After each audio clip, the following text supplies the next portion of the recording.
आज का जो ये टॉपिक है वो बड़ा ही यूनिक है। और टॉपिक ये है क्योंकि धन तो हम सब चाहते हैं, लेकिन क्या कुंडली में ऐसा कोई योग होता है जिससे हम ये देख पाए कि उस व्यक्ति को धन प्राप्त होगा या नहीं होगा। अब वेदांग ज्योतिष में धन प्राप्ति के लिए जो कहा गया वो कहा गया है लक्ष्मी योग।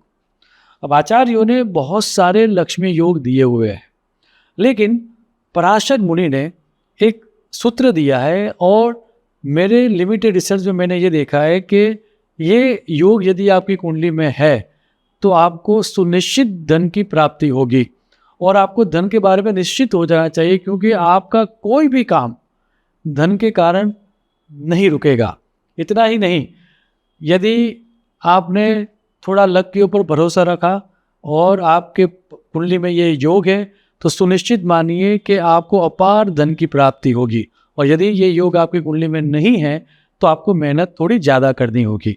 ये जो श्लोक है पराशर मुनि का, ये श्लोक ये है, धनेशे केंद्र राशिस्थे लाभेशे तत्त्रिकोणे गुरु शुक्रयुते दृष्टे लक्ष्मीवंतम उदीरयेत। अर्थात आचार्यों ने इसके ऊपर टीका लिखते हुए 3 कॉम्बिनेशन दिए हैं।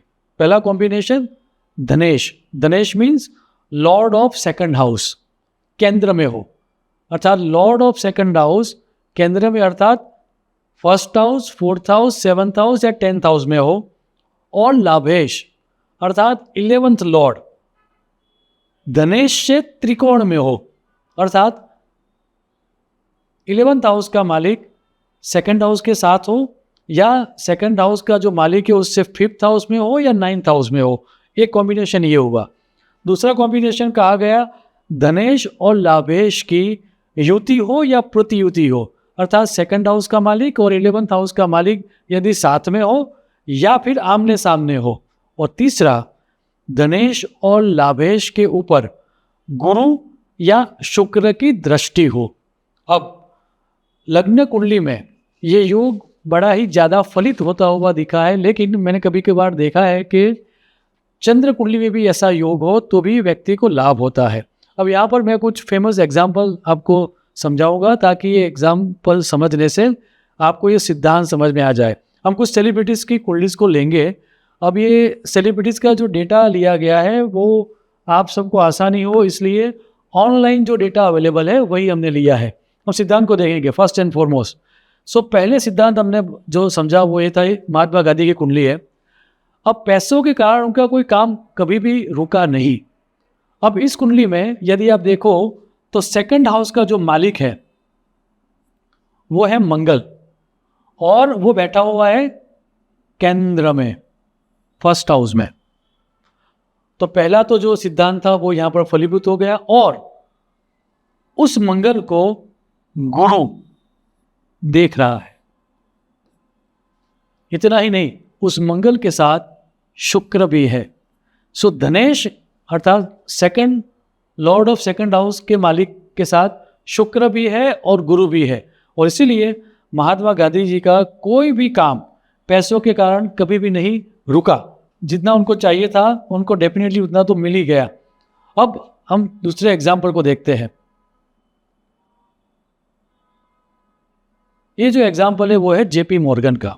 यदि हम उनकी कुंडली को देखें तो उनकी कुंडली में भी एक बात बहुत क्लियर हो जाती है और वो ये है दैट उनके सेकंड हाउस का मालिक शनि है और शनि अगेन केंद्र में है 10th हाउस में। और उस शनि को आप यदि देखोगे तो गुरु यहाँ पर है, शुक्र यहाँ पर है, लेकिन यहाँ पर एक इंटरेस्टिंग फिनोमेना हो रहा है उनके साथ। धनेश केंद्र में आ गया और ये जो लाभेश था 11th हाउस का मालिक वो है मंगल और मंगल गुरु के साथ आ गया। That means 11th house plus गुरु, ये कॉम्बिनेशन हुआ।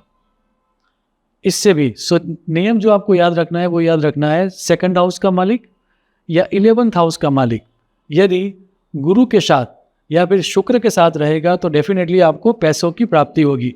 आइए एक और एग्जांपल देखते हैं। सी एग्जाम्पल हम इसलिए देख रहे हैं ताकि आपको चीज़ें देखना आसान हो जाए। अब बिल गेट्स को तो हम सब जानते हैं, राइट? उनकी कुंडली भी थोड़ी फेमस है। अब यदि उनकी कुंडली में हम देखने जाए तो बहुत सारे राजयोग हो रहे हैं बाय द वे, लेकिन हमें जो सिद्धांत देखना है वो ये सिद्धांत देखना है। सबसे पहले हम देखेंगे क्या, सेकंड हाउस का मालिक। सेकंड हाउस का मालिक यह है चंद्रमा, और वो कहाँ पर है, केंद्र में, 10th हाउस में। 11th हाउस का मालिक, 11th हाउस का मालिक जो है वो है मंगल, वो भी केंद्र में। सो ये दोनों एक दूसरे को देख रहे हैं, second house and 11th house का मालिक एक दूसरे के सामने प्रतियुति में है। सो ये भी एक बहुत बड़ा राजयोग है। अब एक दो एग्जाम्पल और लेते हैं ताकि आपको सिद्धांत पूरी तरह से समझ में आ जाए। जो भी देखना है आपको वो ये देखना है सेकंड हाउस का मालिक और 11th हाउस का मालिक, ओबामा। अब उनकी कुंडली को भी देखने जाए हम तो आप देखोगे सेकंड हाउस का मालिक कौन है यहाँ पर, शनि, और 11th हाउस का मालिक है वो है मंगल। शनि केंद्र में और किसके साथ है, गुरु के साथ। तो जो हमारा सिद्धांत था वो ऑटोमेटिकली प्रूव हो गया। आप आपके आसपास जितने भी लोग हैं उन सबकी कुंडली का अभ्यास करना, और मेरा पक्का मानना है कि सिद्धांत आप देखोगे सेकंड हाउस, 11th हाउस और गुरु और शुक्र की युति, प्रतियुति, या गुरु और शुक्र की दृष्टि।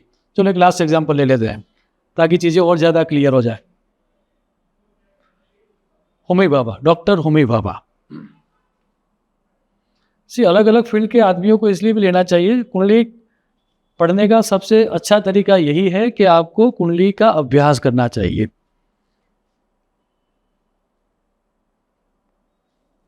अब होमी बाबा की कुंडली को यदि आप देखने जाओ तो अगेन सेकंड हाउस का मालिक है मंगल, और मंगल कहां पर है, उच्च का होके